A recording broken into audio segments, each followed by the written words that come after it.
Raising the Bets is brought to you by the Star Quest Production Network and is made possible by our many generous patrons. If you'd like to support the podcast, please visit sqpn.com/give.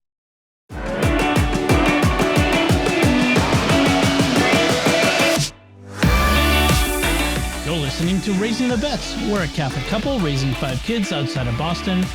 Join us as we share the joys and challenges of marriage, homeschool, and our adventures near and far as we make sense of the world and experience the best parts of our culture. I'm Don Bettinelli. And I'm Melanie Bettinelli.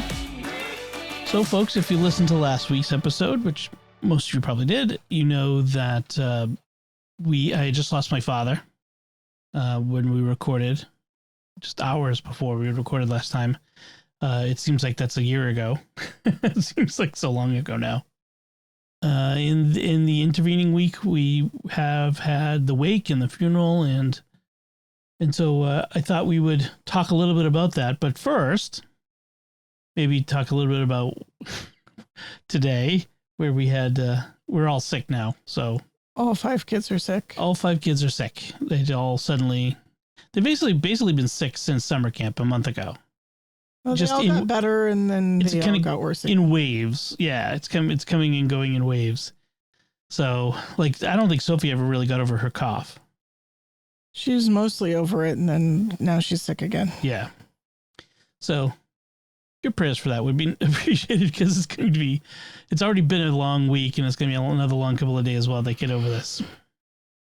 So, we should talk about the wake and funeral, I guess.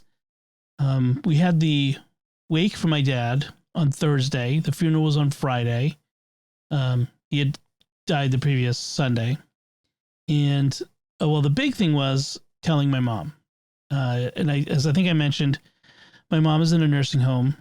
She is in advanced stages of dementia, so her grasp on reality, on remembering things from day to day is pretty tenuous, and we weren't sure how she would take it. Yeah, I was convinced it'd probably kill her. Like, she'd be so devastated that how they talk about couples, one dies and another one dies soon after. So I was afraid that she would take it really bad. But we talked to her doctor, who's actually this very Catholic doctor. She's a Opus Dei numerary, I guess. But very spiritual, very knowledgeable about faith as well as medicine. And she said, no, she's capable of receiving the news. Go ahead and tell her. She gave some tips on how to prepare and all that sort of stuff. She talked about putting a picture of my dad in her room, with his birthday and the day of his death, and rest in peace, and making it clear what it is. And we asked for lots of prayers, and she took it really well. I mean, surprisingly well. By all accounts, I wasn't there. I was at home working, but no, you went to the doctor. You were at the doctor's office. Right. I wasn't working. I was at the doctor's office. Right. I would have been there. Yeah, I had to get I had a couple of doctor's appointments this week that I'd been waiting for and had been rescheduled already. I needed to go to. But yeah, that's right. So it's been a long week. Like I said, it's been a long week. So she took it really well, and I attribute that to the prayers. Really, yes, definitely. We had so many people praying. You've talked to your friends on social media, people from all over the country praying for her. So that worked out really well. So Thursday we had the wake, and my dad's older siblings. Remember, my dad was 89. He has 2 older brothers and 2 younger sisters, still alive. It's just amazing. It gives me hope for me. And they all came, of course, to the wake. But the funny thing about wakes is just how many people come that you haven't seen in years. Mm-hmm. There were people there that I have not seen in 30 years, 40 years from when I was a kid, who came. Just amazing to see people after all this time. And there's a lot of standing. My feet were really tired. they had a receiving line, so, and there's a script for how this happens, how we do things like wakes, right? The people come in, they kneel at the coffin, they say a prayer, they come up to you. I'm so sorry for your loss. Thank you very much. Thank you for coming. It can feel awkward for everyone. What else do you say? And but we all know it. It's the thing we all do. So there's no need to feel too awkward, because we all feel awkward. It's not something we're used to, where we want to be doing. So how are the kids handling it? Our kids? Mostly okay. Yeah. It's the first person they've known closely who's died. Yeah, it's been hard for them, I guess, but I don't know. Yeah, I mean, there's been a few times with some of them with tears at different points, and yeah, it's funny. My brother John, his family has an exchange student. This poor high school girl from Chile, Argentina. Right, the previous one. There was a previous one from Chile, from Argentina. Are you sure? I thought she was from Chile. I could be wrong. I think she's from Chile. Well, anyway, she's from South America, and she gets to go through this whole. I mean, that's what being an exchange student is about: experiencing a different culture, all parts of it. Which you're living with a family. So she was, but she had to go to this wake and the funeral. Isabella spent a lot of time talking to her at the wake, which was really kind. Yeah. Well, it was. I mean, I think Bella really enjoyed talking to her. I think she kind of made a new friend. So, right. So that was really nice. Yeah. So Italian wakes are a thing. They're very interesting. You and I talked about the difference between northern wakes and southern wakes. Northern wakes don't have food. All of my friends from other parts of the country were kind of shocked that I said that there was no food. Not at the wake. There'll be food like after the funeral, but like not at the wake, which would have been nice to have food at the wake, because it was a long time. And, and it started at 4:15, which is dinner time, and goes to 8:00, which is way after dinner time. So we had to eat we had to stop at Taco Bell and get food for the kids before. And we were actually kind of late. Not too late. It was fine. But yeah. But we missed the private family viewing time, which would have been a little bit nice. It would have been. Yeah. Because by the time we were there, like, you had to sort of jump into the receiving line. Like, you didn't have time to be like just there with your family. Right. That's true. There were some of my siblings had made up poster boards with pictures of my dad. And there was a video, like a slideshow. Yeah. My sister kept wanting to put music to it, but you don't put music to it at a wake, I guess. So that was the wake. The funeral on Friday was very nice. So we start by going to the funeral home, have a final viewing and prayers. And the priest who came to say prayers at the wake was Father John Greco, who he's a podcaster, and I think I've heard of his podcast before. I'd have to look it up again. So it's kind of interesting, but he knows my brother and his wife.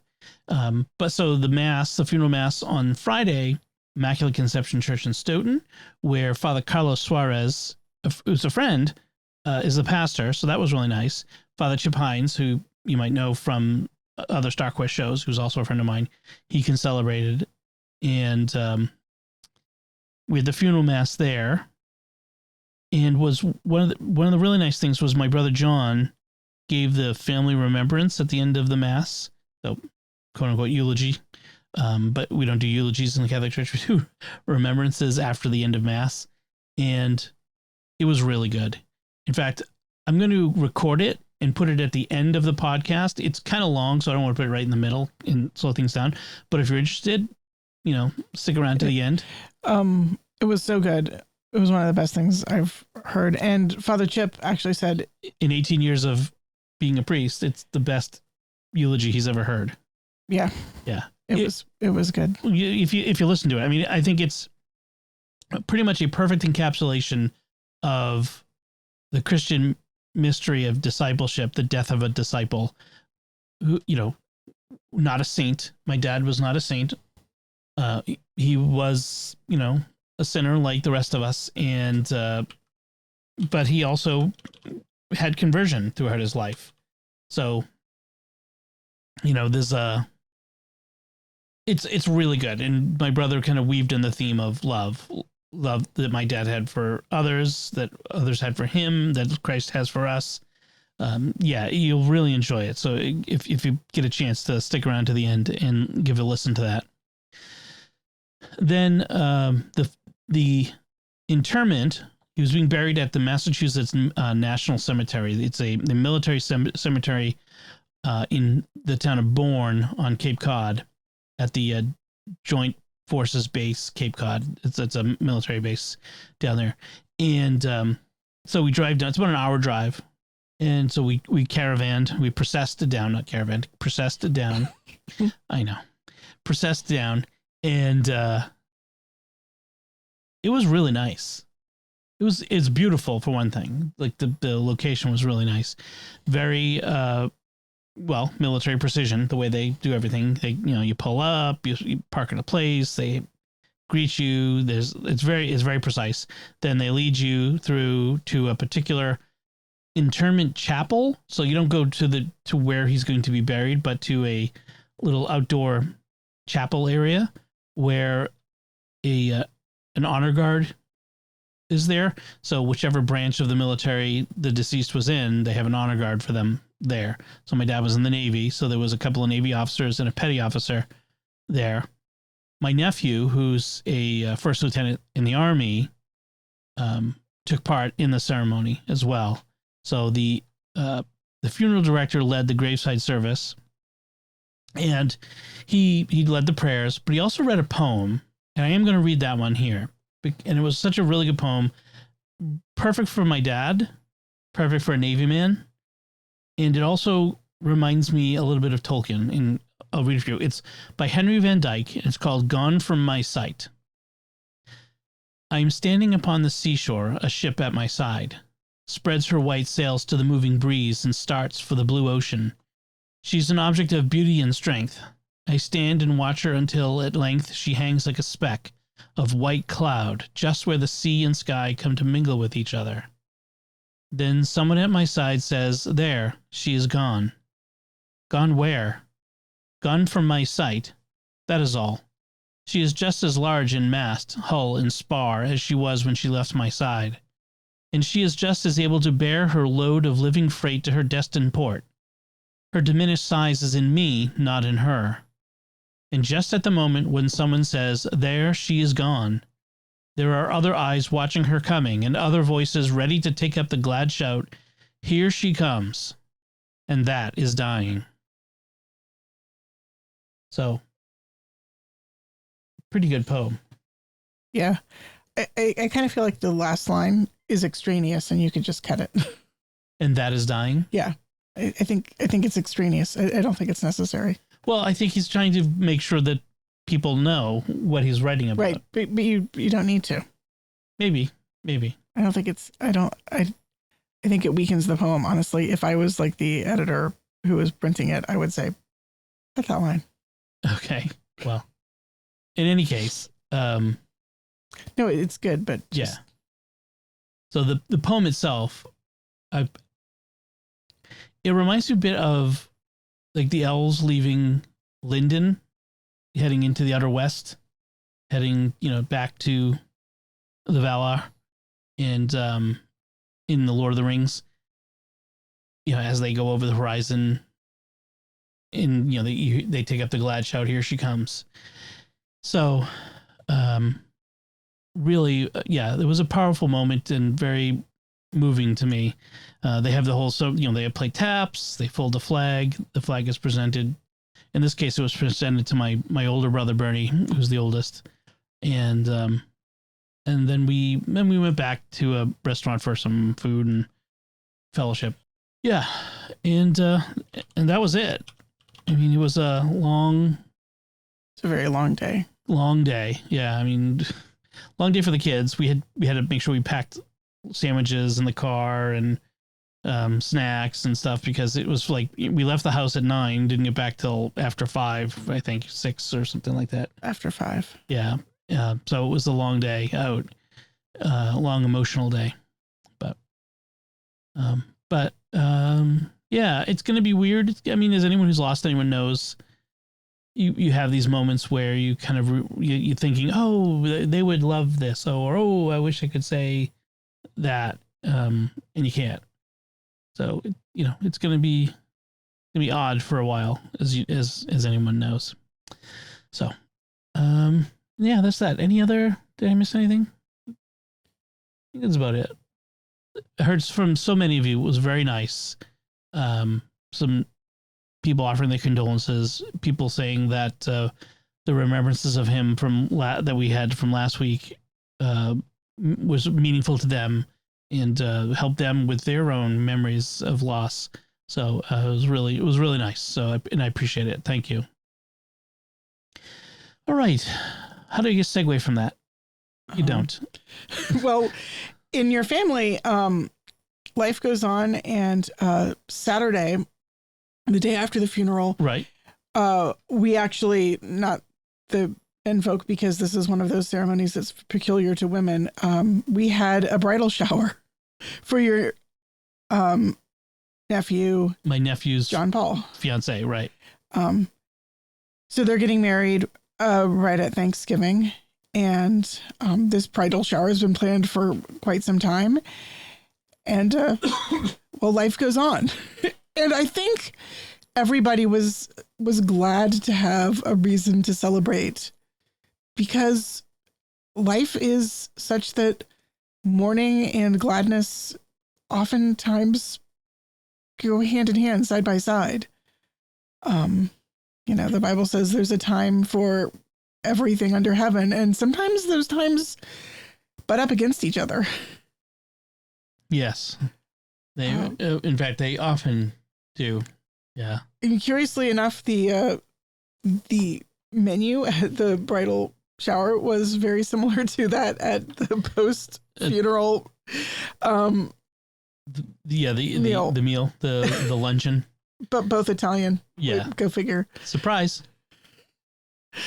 That was nice. It was another, it was kind of long, but it was good to see people. That's good. Yeah. So we're looking forward to that. It was really nice. I saw that my nephew John Paul's getting married in November, but my other nephew Joe, his brother, got married back in August. And like I mentioned, my mom is in a nursing home and couldn't go. So apparently today, Joe and his wife Beth went to the nursing home in their tux and her gown to show my mom, to kind of bring the wedding to her because she couldn't go to the wedding. And they posted a nice picture online. It was really sweet of them. It was really nice that they went and did that. And I'm sure they were the hit of the nursing home. Yeah. Joe doesn't like being the center of attention at all, does he? We love Joe. Joe is the best. But yeah, he's a character. All of John's kids are characters. So that was really nice. Also, what was really nice also was to see Amanda.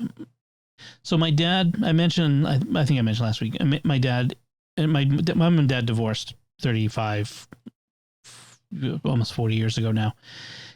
And my dad had remarried, and they had 3 daughters. So I have 3 half sisters, and the oldest is Amanda. And I haven't really seen them much in recent years, especially. But Amanda was heavily involved in the, taking the things around the wake and the funeral and that sort of stuff. So it was nice to see her, spend time with her, support her. I lost my dad, but her mom has already died.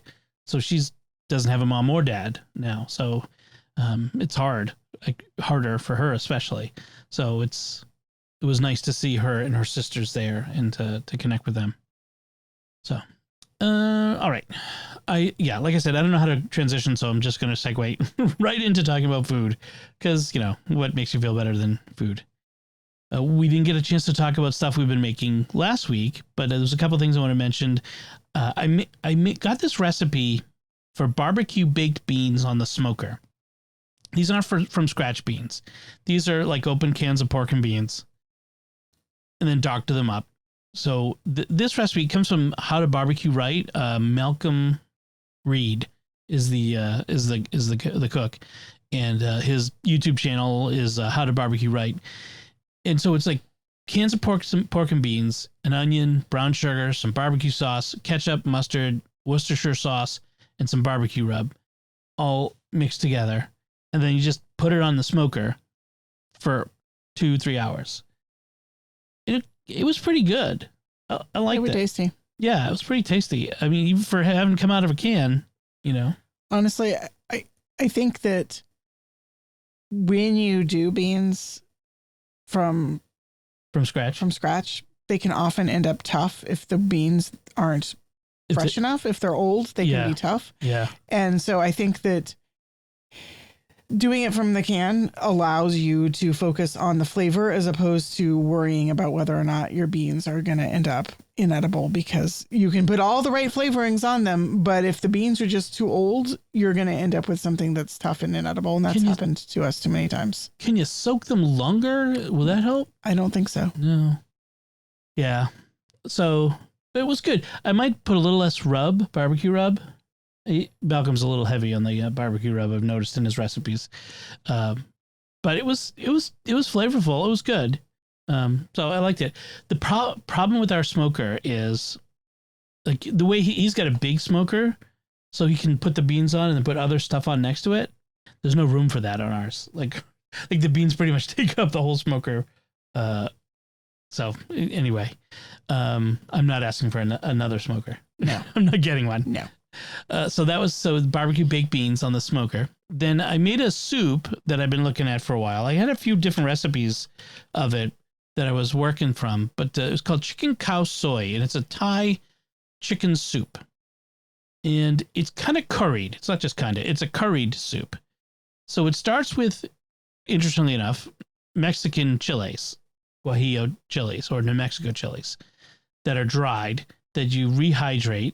And then you take the chilies, then the some shallots, garlic, ginger, cilantro stems, which is interesting, some coriander, turmeric, curry powder, and then some of the liquid that you soak the chilies in a food processor. And you keep adding that liquid until it becomes like a smooth paste. Then you cook that paste, because in Thai curries, you cook the paste before you do anything. It's very interesting how it is different from other curries. And then you add coconut milk and chicken broth. Then you add chicken to it. And then you simmer it until the chicken is tender. You take it out. You shred the chicken. And then you add back the chicken, some fish sauce, and some brown sugar. And then you also serve it with some lo mein noodles, Chinese egg noodles. And so you cook those separately, put them in a bowl, and then pour the soup over it. Now, you liked it, but you thought there was too much fish sauce. Way too much fish sauce. Yeah, I think I added some extra fish sauce because it wasn't salty enough. But I think next time I'll just add salt instead of fish sauce. Or soy sauce. Yeah, I could add soy sauce. Yeah, that could work too. In general, my rule of thumb is usually to take like half of a fish sauce in a recipe and substitute soy sauce for it, because I like a little fish sauce. I don't like a lot of fish sauce. Yeah, I mean, I kind of like the funkiness of it, but yeah, I get it. Well, the other thing too is it was kind of spicy, and if I didn't want it spicy, I think next time I might omit the chilies. Like I would soak the chilies to get that liquid, but not put the chilies into the paste. Just put the liquid into the paste. So the soaking water soaks up some of the spiciness, but not all of it. So that might be an interesting way of doing it. I don't know. Maybe. Yeah. Or just use less chili. It wanted more, I think, of the like fresh something. Like I wanted more crunch and more fresh flavor. It needed some vegetables, carrots. Yeah. It could have used carrots, mushrooms. I could have added celery or cabbage, like some Napa cabbage might have been good. Yeah. Yeah. It wanted something a little bit more. Yeah. If I make it again, I'm going to make some adjustments on it. So you made, for dinner tonight, because if everyone's sick, it's time for soup. You made some chicken stock in the Instant Pot and then made some zuppa toscana from it. Yeah, one of my friends mentioned zuppa toscana, and that sounded good, so I went for it. So describe zuppa toscana again. So zuppa toscana, in the Italian form, in Italy, it's called zuppa di pane, I think, right? Or minestra di pane. Minestra di pane. Minestra di pane, and which means soup, bread, like vegetable bread soup. Vegetable bread soup, yeah. So in the Italian version, it's just like onions, carrots, celery, potatoes, tomato pulp, but not like liquid, and cannellini beans. And then just with like a really simple broth. And then you serve it on toasted bread. Right. The American version has heavy cream and adds, the Italian version has bacon. The American version adds Italian sausage and heavy cream and something else I forget. Anyway, my version was kind of more the American version, although I omitted the bacon and just went with the Italian sausage. Right. I didn't put any tomatoes in it, and but I did add a lot of lemon. I added the juice and zest of a lemon to it. Mm-hmm. I also added a lot of wine because I really like chickeny soups that are more wine flavored. Okay, winey. And still with this heavy cream, it's supposed to have kale in it, and we had only a tiny little bit of kale. Most of the kale had turned to the dark side, so I substituted baby spinach for the rest of the kale. It came out really good. Yeah, it was good. I mean, despite sick children poking at it, it was good. It was very tasty. For the croutons, I had some leftover olive loaf, olive bread, like a nice hearty sourdough bread with olives and garlic in it that we'd got at the farmer's market. And I cubed that and toasted it and tossed it with some olive oil and Parmesan cheese and some herbs. And that was really good in the soup. You know, Milk Street Kitchen had an article not too long ago where they talked about the Italian version of that soup, which is, what we have with cream and all that other stuff. And it actually looked really good. And I was going to track it down again, but I forgot to do it. And before we recorded it now, I can't find it quickly on their website, but yeah, it was good. I enjoyed it. It was, a nice, we've actually been having a lot of soups lately, haven't we? We have. The weather has turned. It's now October and it's cool and it feels like soup weather. It does. I made the Vietnamese meatball and watercress soup that I've talked about before this week. I also made chicken and dumplings last night, which I hadn't done before, and that was pretty good. I substituted. It wanted chicken breasts, but you know how expensive chicken breasts are these days, so I just substituted boneless chicken thighs, and that worked out pretty good in it. But yeah, I like that. I think it wanted a little bit more flavor punch, but yeah, it could use some lemon. That also could use some lemon. Yeah. Again, chicken and lemon. They go together. Combination. They go together like chicken and lemon. In any case, yeah. So that's what we've been eating. Let's talk about what we've been watching. We have been watching a lot, given that it's been 2 weeks since we talked about what we were watching. So let's talk about The Rookie. As you may know, we are fans of the Nathan Fillion TV show, The Rookie, where he's a cop. It's the 5th season just premiered. Can you imagine it's been 5 seasons? Yeah, that's a lot. That's wild. That's wild. It's been so long. He's not really a rookie anymore. No, he's not the rookie. There are other rookies apparently, but and now he's going to become a training officer. So there will be rookies he's training. Right. He's going to have like an entire career, like a 20-year pension by the time the show is done. Maybe not.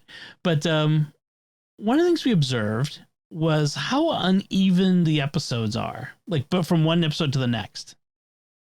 That, like, some episodes are just really good. They're really fun or just really powerful, well written. And other episodes is like, okay, there's huge plot hole, totally unbelievable dialogue there. It kind of dragged. It's very uneven. Like, you can, like, on most shows, you can tell, like, there's a writer, but the writer's room evens things out. With this one, you can really tell that some of the writers in the writer's room are quality writers and some of them are not. Yeah. Yeah. The season opener for this season was not my favorite. They brought back a character who I feel has outlived her usefulness. Like, I feel like we've seen her too many times. She's a serial killer who they keep coming back to over and over again. And I feel like we've told her story enough times. I don't feel like she's got more story to tell. And I'm just kind of, I'm tired. Like, she's no longer feels scary.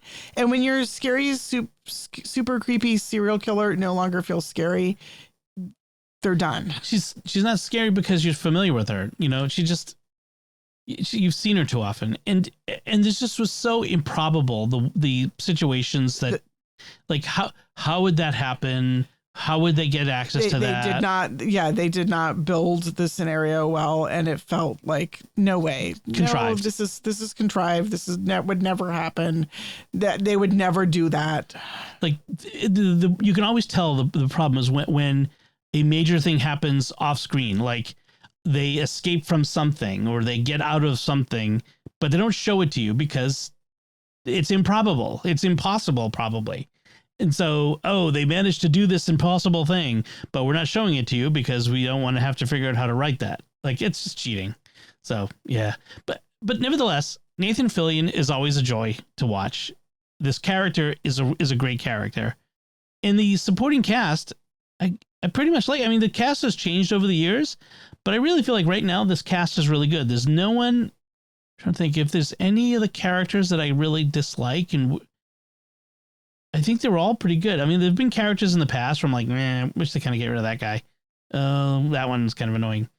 Right now, I think I really like liking this cast. Yeah, the cast is good. Yeah, the characters are good. Just not.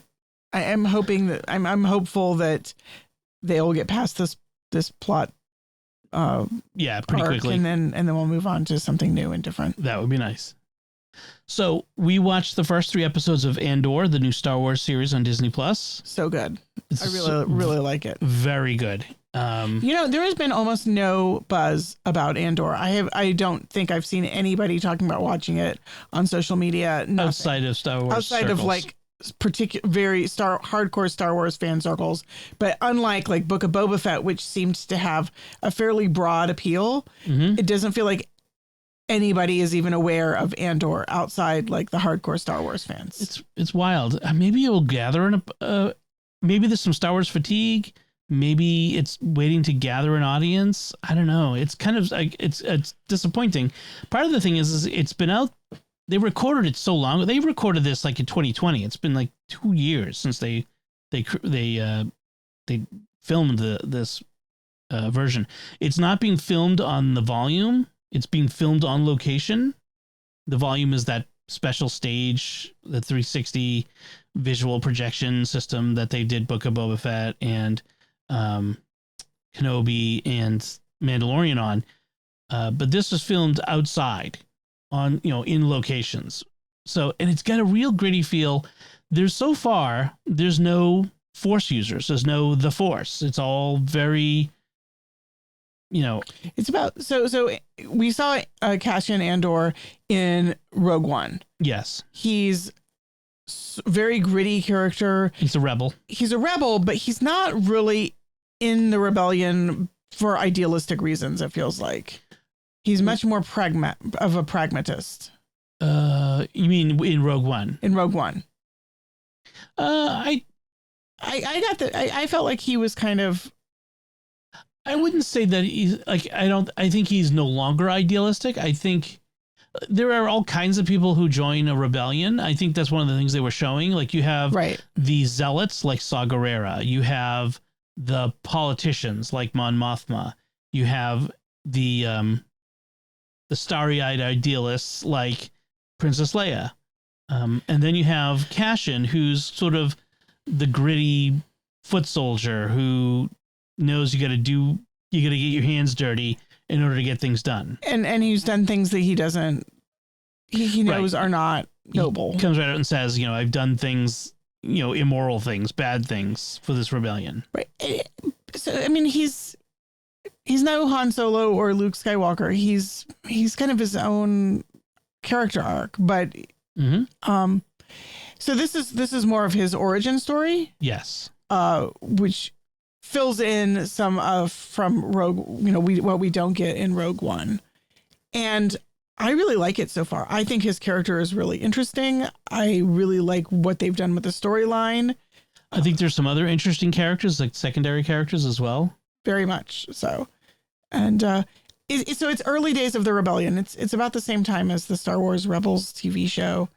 And I kind of like that, the whole gathering growth of the rebellion, as opposed to the original Star Wars trilogy, which is sort of the late stages of the rebellion. The rebellion is in full force, so to speak.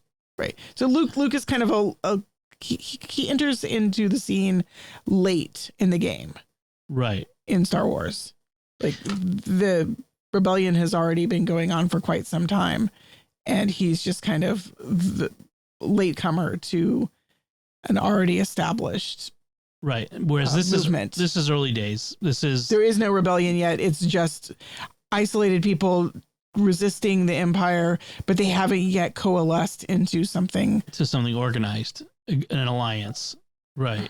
Because what we get is the Rebel Alliance. This is rebels before the Rebel Alliance. They haven't all come together as one fighting force. Right. These are individual little groups. Like cells. Yeah. So anyway, it's really good. It's nuanced, I'd say, morally nuanced. And it looks good. I mean, it looks fantastic, and the acting is really good. So, Stellan Skarsgård is in it. The actress who plays Mon Mothma is really good. And we're getting a more nuanced Mon Mothma. We're getting to see her motivations, her origin a little bit. So it's really good. So we've been talking about She-Hulk on Disney Plus, Marvel She-Hulk. We've been continuing to watch that. And one of the things the last episode we watched, we haven't watched the most recent one, but the one before was one where she was invited to an old friend's wedding, like a high school friend, I guess, who she kind of hadn't been in touch with, but she was invited to be a maid of honor. Bridesmaid. Not maid of honor, bridesmaid. And it was very much a sitcom. I think we decided that's what She-Hulk is. She-Hulk is not a regular superhero show. It's a sitcom with contrived situations. Very contrived situations. I felt like this one did not really do honor to her character. I felt like it undermined a lot of what they had already worked hard to establish about her. And right. I just felt like she was she was a doormat. She was just like no one let herself be walked all over without protesting or fighting back. Why would you put up with the things that she put up with? No one would do that. It was ridiculous. She was being bullied. She was being bullied by her friend at her friend's wedding. And I think any sane person would have just said, you know what? I don't need this. I don't need to be here. I'm going home. I'm leaving. Especially since her friend is not someone she's actually friends with. It's someone she hasn't been in touch with. I didn't understand what her motivation was supposed to be for sticking around. Right. Frankly. So, it undermined the character, which is what happens in sitcoms. You know, they're not really aiming for consistency across. They're aiming for laughs, and that's what we were getting. And I really feel like ever since the first episode where we had her and Bruce and her trying to figure out how to be She-Hulk without wanting to be a superhero, I thought that was interesting. I thought it was an interesting premise. But what we've gotten since then is just a series of what it would be funny if a young, ambitious female lawyer also had to be She-Hulk. Ha ha ha. I mean, I like the character. I really like the character. I like the actress. I just don't feel like the writing is really doing her character justice. Right, or even the premise of the show. Like just the what they're trying to do with the show is really doing it justice. So they had an idea, and unfortunately they didn't know what to do with it, and it's kind of a waste. Yeah. So I'll probably keep watching it just because I do like the actress. I like the character, but I'm not very invested. Yeah, same here. So we finished watching Hawkeye with the kids. Love Hawkeye. It might be my favorite of the Marvel shows. You say that about everyone. You say that as we get to the end of each one. I really love it though. Like, because you said at the end of WandaVision, you said at the end of Loki. No, I didn't say about Loki. Loki is definitely not among my favorites. Really? Oh, okay. Well, in any case, but Hawkeye is really good. Watching it again, seeing how everything works. Of course, the best part of Hawkeye might be the last two episodes when Yelena shows up. Oh my gosh, I love Yelena. She's the best. That character is so funny, so awesome when she shows up. Just especially when she interacts with Kate Bishop. Yes, she keeps calling her Kate Bishop. I am very much looking forward to a Black Widow movie with starring Yelena. Starring Yelena, yeah, that will be good. They definitely should do that. Yeah, I mean, is there anything else to say? It was interesting trying to explain Kingpin to the kids who had not seen Daredevil. So I haven't watched all of Daredevil, but I've watched enough of it. The first season and part of the second season, enough that I know who that's Kingpin enough is to understand and to feel the menace and the scariness when you see him for the first time. Yes, but for the kids, I'm not sure it has the same impact. So it's kind of interesting. No, he's just like random guy who shows up suddenly and he's the bad guy, but they don't really, I think if there's one flaw, it's that they don't build up. They really rely on knowing Kingpin from other Marvel things, which I think that they could have done more to build him up. They wanted to keep him as a surprise. Well, they kept talking about the big guy, the big guy, the boss is going to come. Don't let the boss find out. I understand them wanting there to be that shock and surprise for the people who do know Daredevil, but you almost can't have both. You can't have the in the know fans get their surprise while also keeping the people who are newcomers clued in.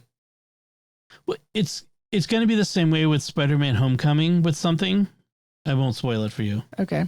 But there's going to be a moment where, for those who have seen other Spider-Man movies, like the earlier ones, the Andrew Garfield and Tobey Maguire ones, where you're going to go, oh, wow, that's what the people are doing. Oh, wow. But if you haven't seen those, it's not going to have the impact. So I'm kind of curious how that's going to go. So kind of like reading Magician's Nephew first. It's like reading Magician's Nephew before the Lion, the Witch, and the Wardrobe, which you should never do. Don't do that. It's not the way it's supposed to be. So anyway, so now that we finished Hawkeye, it's on to Spider-Man Homecoming. No Way Home. I keep doing that. Can never keep them straight. No Way Home. Home run. Home is out. I thought we already watched No Way Home. I don't know. Whatever is the last Spider-Man No, we did movie. Far From Home. Homecoming, Far From Home, No Way Home. No Way Home. Okay, that's what we're watching. So after that, it's Ms. Marvel. I think the kids will really like Ms. Marvel. It's fun. But after that, what do we watch? Do we watch Moon Knight, or as I like to call him, Night Monkey? I don't know. Moon Knight's really kind of dark and kind of scary. It is. Did we watch She-Hulk? No, I don't think it's appropriate for kids. No, it's not. So I guess we're done with Marvel for the moment, right? I mean, honestly, and I didn't think that Thor: Love and Thunder was very good or really appropriate. Not really appropriate for kids either. Yeah, neither was Doctor Strange, the Multiverse of Madness. That was not appropriate for kids. I forget what wasn't appropriate, but the zombie raising from the dead, evil at the end. right. I'm trying not to spoil it, but yeah. Of course, it makes it difficult because when we do want to watch upcoming Marvel things with them and they haven't seen these, and then it refers to these, so I don't know. Anyway, so we have to figure out what are we going to do. What are we going to watch with them after we're done with Marvel? We just start watching other movies? I suppose Back to the Future?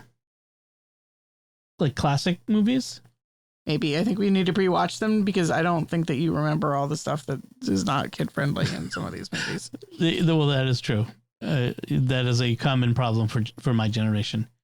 We're like, oh, yeah, that movie was awesome. I watched it when I was their age. Oh, my gosh, I watched that when I was their age. You watched the edited for TV version when you were their age. No. I mean, I saw Back to the Future in the theaters. But of other things. For some things, there was the edited for TV version. Like the James Bond movies and that sort of stuff. Yeah. James Bond is cool. Anyway, we'll have to figure out. We're going to make a list of stuff. Yeah. All right. So let's talk about some books. I finished a book. Yay. So I read a Star Wars novel called Shadow of the Sith by Adam Christopher, and it takes place between Return of the Jedi and Force Awakens, and it's the story of how, well, it's kind of the story of Rey's parents. As we find out in Rise of the Skywalker, Rise of the Resistance as a ride at Galaxy Quest, Galaxy's Edge. Galaxy Quest, which would be an awesome theme park. Let me just put that out there. Right. So as we find out in Star Wars Rise of Skywalker, Rey's father is a clone of Palpatine. Did we find that out? Yes. I don't remember finding He's a failed clone, so because he doesn't have the Force powers. So we get their story and how Rey ends up on Jakku with Unkar Plutt, the big fat guy, and how they're pursued by the guy Ochi of Bestoon, whose ship they find in the desert, and they have the dagger that is improbably have the clue to finding the Wayfinder, that whole thing. So we have that story, but we also have how Luke and Lando are involved with trying to help them escape too. But it also explains why they don't recognize Rey when they see her. As the little girl anyway. It suffers from a problem that a lot of these novels have that are set in this time period around the movies, is there are elements of these characters that apparently Lucasfilm doesn't want explored until they've decided whether they're going to include that in a movie or in a TV show or what. And so you have things like Lando having a daughter who was kidnapped. This is hinted at in Rise of Skywalker. I thought it was more than hinted at. I thought it was pretty clear that she was. I think so too. His daughter. I think so too. That there was his daughter. It's also in the secondary material. There's like the Rise of Skywalker source book or something like that comes out and says it. But it's implied that the young woman who is the former stormtrooper in that might be Lando. In fact, Lando's daughter. But in any case, this talks about him and his search for his lost daughter, but they completely ignore who is her mother. Like, they don't address it. It's not hinted at, not brought up, zero. And it's clear to me they're doing that because the author was told, do not go in this area. Do not touch that area. That is a forbidden area because we either have plans for that or we haven't decided on what's going to happen with that or anything like that. If it was me, I would just say, then fine, I'm not going to write that character or that story arc because that would drive me nuts. But then you wouldn't write the book. Then you find someone who would. That's the thing, is they want the story written. But this has come up before in other things as well. And this is part of the fact that Lucasfilm is hyper concerned with continuity and making sure everything fits. in every medium, books, graphic novels, video games, movies. You could be concerned with continuity and yet give the author the freedom to be the person who creates the continuity. But that's the thing is there are things they let them do, but there are areas where they have decided this is an area we don't want you to go into. I know. It's for bad storytelling. I think that's the thing is it made for not a bad story, but it made for bad storytelling. Yeah, it was a bad element in this story. It was a flaw in the book. Other than that, it was interesting. It was cool to see Luke acting as a Jedi. That was pretty cool. And it suffers from the problem of where everyone has to end up, so it sucks a little bit of the drama out. That Rey ends up on Jakku. Her parents don't succeed in getting away from the Sith. That's just, a reality. And so there's a little bit of lack of drama as they're trying to escape. Like, well, they don't. So the only question is how did they not, succeed? But other than that, it was a pretty good story. So you've finished a couple books this week. I have. A much anticipated one.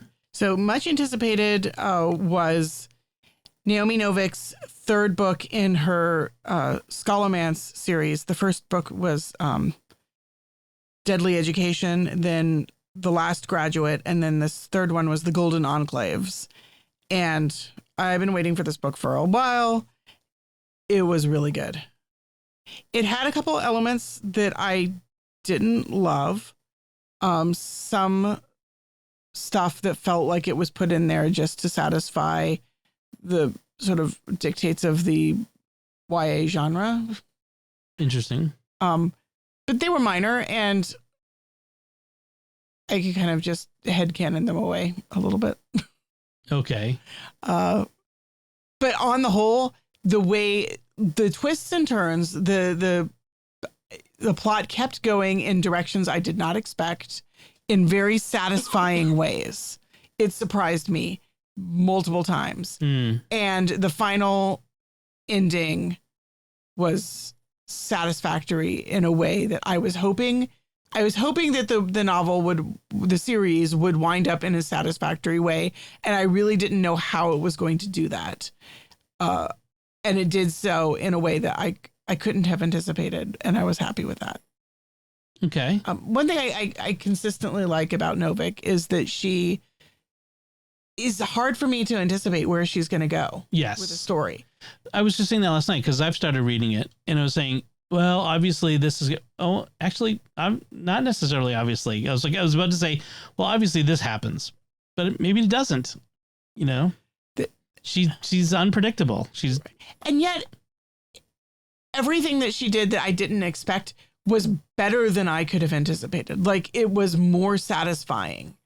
It wasn't like she kept pulling the rug out from under my feet in a way that left me unhappy.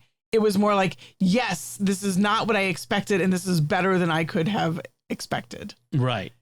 So I really like that about her storytelling. It's a dark series. Yeah. And the darkness continues through the third book, but in a way that's satisfactory. Not dark. Not super. No, yeah. I mean, dark. Dark is in the evil is really evil. The monsters are real monsters, and the characters live in a world that has been shaped by. I mean, you could say it has been shaped by trauma. It's been shaped by living in the presence of evil. And there's a high body count.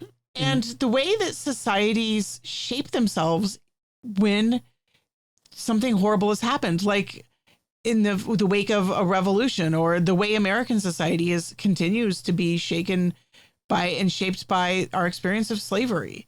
Like, horrible sins have repercussions that last for generations. And I think that that's what Novik is exploring in this series, is the way that people misusing power has long-term impacts in ways that they couldn't imagine, they couldn't anticipate. and it hurts their descendants. It hurts innocent people. You're veering close to spoiling me, so I'm going to stop you there. I'm not going to. No, I know. Actually, I'm putting things together in my mind as you say that with things I've been reading, so that's okay. That's been a theme since the first book. Yes, it has been. It is a world in which, children are at risk on a regular basis because of who they are, because there are creatures that hunt down people who have magic, and these creatures are really good at capturing them. It's kind of like the movie with John Krasinski and Emily Blunt where you have to be quiet. I don't remember. I never saw that one. I don't remember what it was called. The Quiet Place? The Quiet Place. Thank you. Right. Where there's this ever-present evil danger that you have to just, it's always around the corner, and people are constantly getting killed by it. But I get the feeling that in The Quiet Place, the danger is external, like it's aliens who came from somewhere else. It is.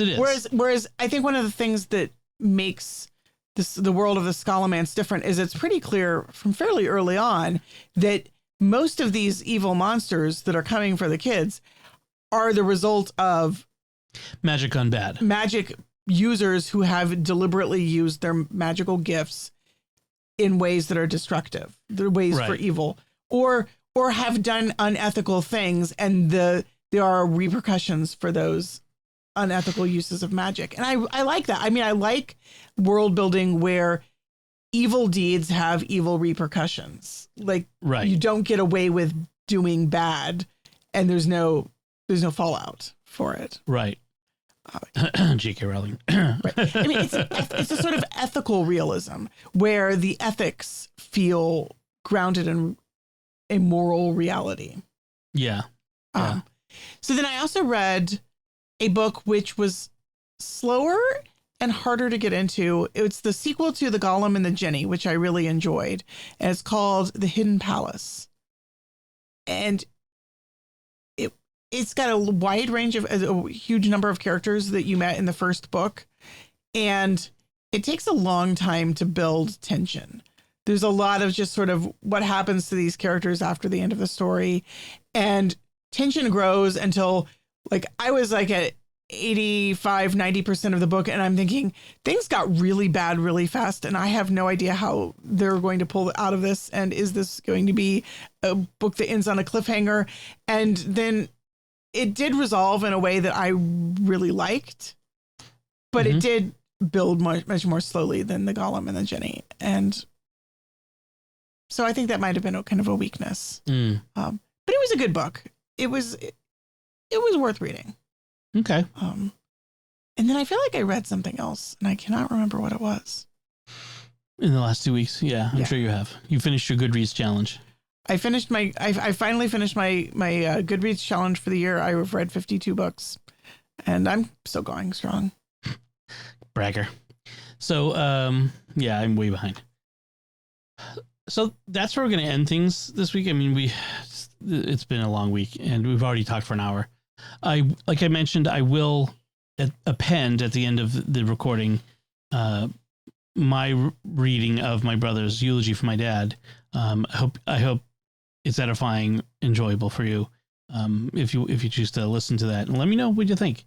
But before we get to that, I'd like to take a moment to thank our patrons who make it possible for us to create Raising the Bets, including Alan and Melissa K, Masij B, John L, Paul L, and Yvonne R.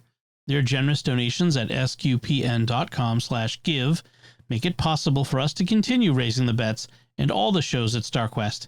And you can join them by visiting sqpn.com/give. So you'll find links from our discussion in our show notes at sqpn.com/bets. That's BETTS. Send us your feedback at the StarQuest Facebook page, facebook.com/StarQuestMedia, or send an email to bets@sqpn.com, or visit the StarQuest Discord community at sqpn.com/Discord.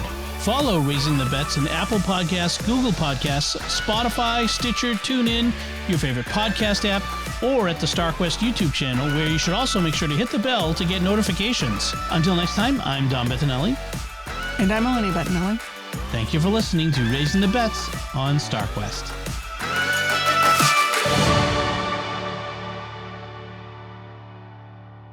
The following is a reflection written by my brother John on the occasion of my father's funeral mass. This was read by John, and it's in his words, and was read at the end of the mass. First, on behalf of the whole family, my older brother Bernardo, Francesca, Dominic, Evelyn, Amanda, Angela, and Christina, their spouses, the grandchildren, and great-grandchildren, I want to thank everyone for coming today. Domenico Bettinelli. He was kind, smiling, a man of hard work, a man who would give people the shirt off his back if they needed it, a man who learned what it meant to love and be loved. I could easily come up here and tell some of Dad's stories that we all know, but we know them because he told us over and over and over. I'll start with a couple of his quotes, though. It costs nothing to be nice to someone. When someone would ask him how he was doing, he would almost always answer, "Now that I've seen you, fantastic." And then one of his greatest quotes was, "Has anyone told you they love you today?" We are here because of love. We know that my dad, Domenico Bettinelli, loved greatly. He loved his family. He was so blessed to have his 2 sisters and 2 of his brothers still with him here at 89 years old. He loved his big brothers. He was so proud to talk of Frank and Benny. He loved his sisters. He loved playing cards at Josie's house. He loved talking of Josie's love for Uncle Luciano. He would talk of how Josie took care of him when he was dying at such a young age, and how his 2 sons, Peter and Bernie, showed their love for their dad, not with just words, but loving care. Dad loved his 2 sisters and his big brother that have gone before him to God. He loved his mother and father. Dad would proudly tell the story of the love that he came from. He would tell the story of his dad, Bernardo, born in 1889, coming to this country as a young boy, not a young man, but a young boy, all by himself, and how love brought Bernardo back again and again to the love of his life, Francesca, back in Sicily. How they married and had Tina and Jenny, and how Bernardo kept traveling back and forth between the United States and Sicily in a time before planes and jets. Bernardo would work and fish out of San Francisco and Alaska, and then travel all the way back across the U.S. by train and back on a ship back to Sicily. They had 6 babies between Jenny and Joe, but tragically they died. In 1928, Bernardo, Francesca, Tina, 12, Jenny, 10, Joe, 2, and Frank inside his mom came to the USA. They settled in the West End of Boston, and Bernardo fished out of Gloucester. Benny was born next, then Domenico in 1932, then Marianne and Josie. There was lots of love in his family of origin. Dad loved work. He would tell the stories of selling papers on the streets of Boston at a very young age. He went into the bar rooms and sold papers. As was noted in his obituary, he went to work right after high school at Raytheon in Waltham. He then joined the military following all his big brothers. He was in the Navy like Joe and Benny. He loved telling the story of serving on the aircraft carrier the Bennington with his brother Benny. He also loved telling the story of going to Fatima in Portugal and how he met the father of one of the visionaries who saw the Blessed Mother in 1917. Dad tells how he passed the hat among all the sailors present to give the dad a donation. Dad loved his faith. Dad loved God. Dad was not a saint. Through his life, he grew in his faith every day. As we know, as Catholics, the dead who are with God in heaven are saints. There are angels that were created by God to solely watch over us, but our call as human beings is to be saints. We were created to be with God for all eternity in heaven. Dad knew that. He would share that some of his earliest thoughts of faith in God came at St. Joseph's Church in the West End. He loved stopping by.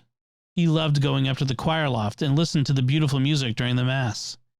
I can picture that little young Sicilian boy sitting there with his heart being drawn up to God by the beauty of the singing. Dad was not a saint. He was living his life's journey, and that journey took a number of turns. He would always say that he was the black sheep of his family. He was the prodigal son. In Scripture, we hear of a separated sheep that the shepherd goes out to find. We hear how the shepherd will leave the 99 and go find the one to bring them home. He will return with that sheep on his shoulders. Dad was being pursued. Dad's life took lots of twists and turns. He was a sinner like all of us, but even in that sin, he loved and tried to love. My mom, Virginia, and Dad were married for 25 years. They had 5 kids. They tried to raise us in the faith. One of my earliest memories of faith was at Mass at Blessed Sacrament Church in Jamaica Plain, and hearing my dad sing at Mass and seeing his really powerful hands on the back of the bench in front of me. They taught us to pray before bed and before meals. Dad wasn't around a lot. He worked a lot. As most guys his age, he felt those 40, 50, 60 hours a week of work was his way of loving. Dad wasn't perfect, and he ended up leaving my mom and my 4 siblings and I.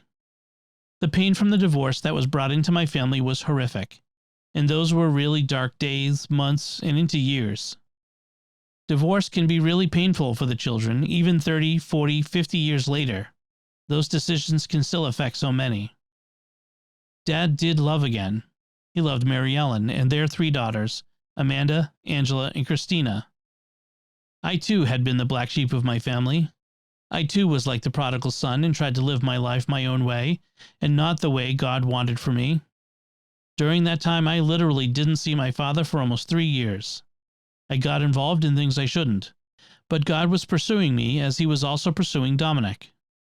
During those years when Dad was first remarried and his daughters were really young, I was given the blessing of discovering God's love. I learned about confession and how God had forgiven all my sins.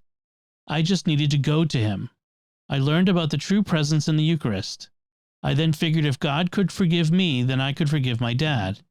So I called him up because I wanted to share with him this new love I had for God, and I discovered that he had for us.